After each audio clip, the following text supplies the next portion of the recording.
Number 4, z minus 3 equals 1/2. Well, I have a fraction, but in addition, I only have one time where my variable shows up, and it's a z. And so I want to get the z by itself. So I do want to start off by adding 3 to both sides. And so then I have z, and the 3's cancel on this side, so I have z equals, and it's 3 plus 1/2.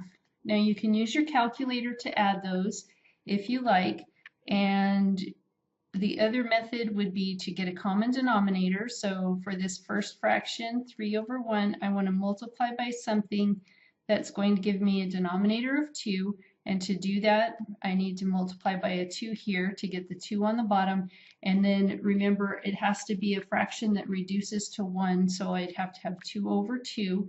And then that means I have to multiply 3 times 2, and I get 6. Now I can double check myself by reducing this fraction 6/2, and 6/2 is just 3 in a different form, and so I know it's equivalent to what I was trying to add, which was this 3 here, so I can change it to 6/2, and then when I add those, I get 6 plus 1 is 7, and keep that same denominator of 2, so my solution is 7/2. The other way I can write it is 3 1/2, because 3 plus 1/2 would be 3 1/2. And so there's my two ways I could write my solution. And to check that, I think I would prefer to leave it as 3 1/2.